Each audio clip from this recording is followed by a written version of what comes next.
is Kibett. I come from the North Rift part of this country, born a couple of decades ago. I'm a family man. I'm a leader in this, in that particular space. So, both in charge, community, and now here in KEBS as the director for HR and administration.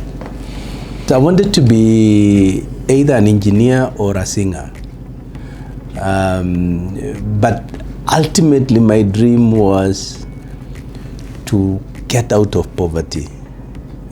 So that was the main thing, and I just somehow believed that the only way out of poverty is to read and read hard. We were conditioned to believe that you only made it if you are this clever and succeeded in school. The journey to KEBS now began in 2013. There was an ownership structure at Kebett, and Kebett was bought by KTDA. And when Kebett was bought by KTDA, then that particular structure meant that all heads of departments were supposed to report to the holding company chiefs. Meaning that as the head of HR at Kebett, I was supposed to report to a head of HR in KTDA. I felt that was not nice enough because I thought I had grown, and in terms of career I was better than the person I was going to report to. So I saw an advert in the papers. It was KEBS, and that's how I ended up in KEBS in 2013, August. I have three main departments.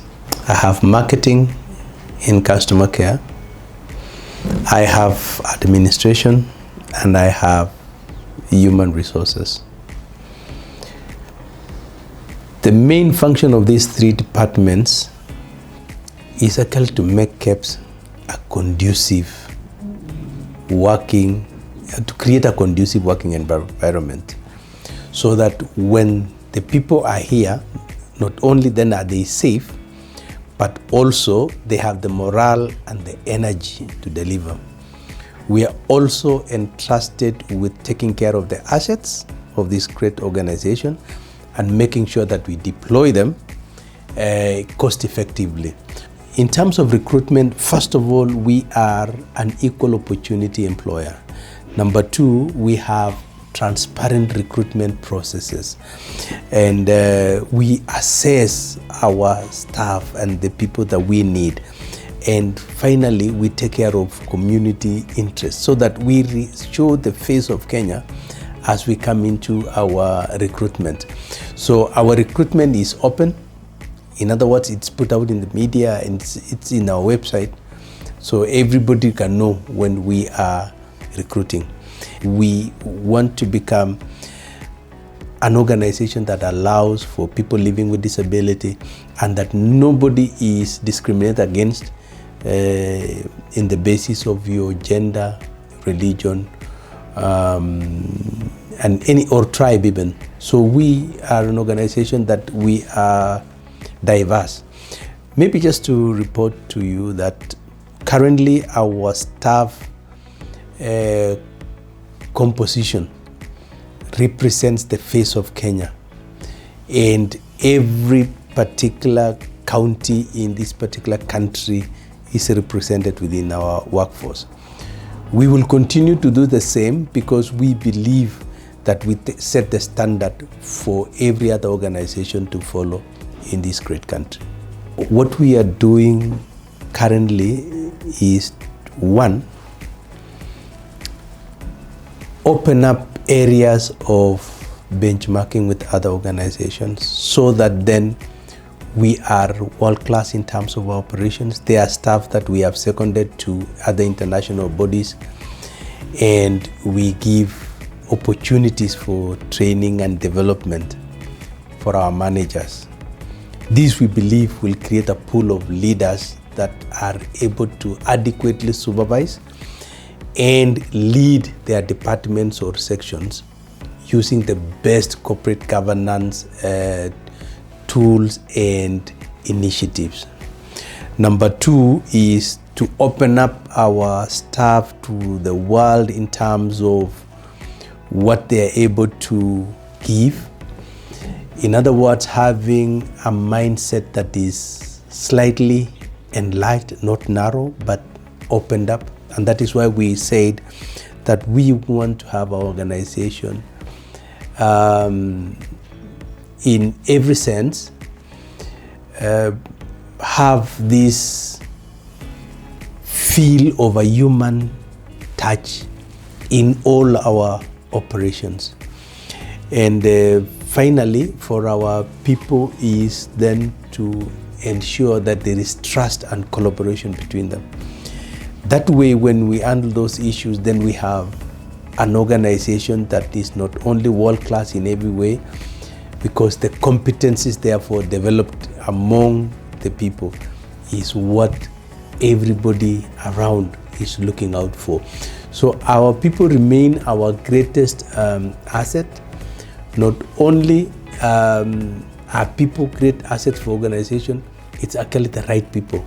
And therefore, that's why we're working on them, developing and making them sure that they have these opportunities to be who they can be, to be innovative, and to move and grow in this great organization. Let me say, starting off with the administration part of it, is that it is during my presence as a director that we got 3 buildings for this great organization. The Mombasa one, Kisumu, and Eldoret.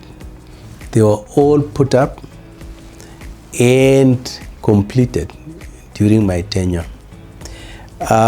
In terms of the HR, we have been able to move in terms of increase not only of numbers, but the pool of talent and leaders that we have within the organization has increased. And right now it is said that the highest concentration of PhDs in any institution in Kenya is only found at the Kenya Bureau of Standards. And this has been done successfully by making sure that our policy in terms of development and training is of its own kind. And finally, it is about the brand KEBS.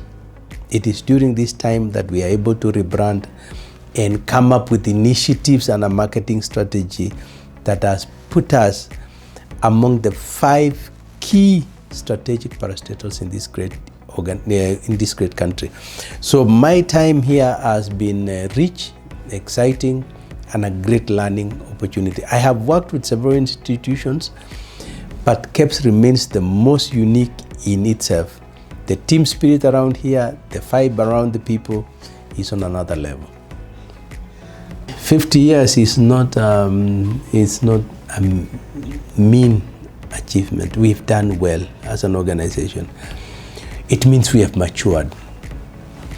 And they say that organizations that will only survive are those ones that are willing to change. So there are things that we have had to change and align. And looking at the future, we are going to be more impactful. Our role and mandate in the space of the Kenyan population and the Kenyan nation is going to deepen even into a greater level. And therefore, in looking at the 50 years, there is a huge prospect of us being the key strategic organization that it determines anything that feeds our people, takes care of our people, and safety and health of our people. So KEBS will remain this institution that is so vital in the life of our citizenry. My name is Kibett, and I'm proudly KEBS.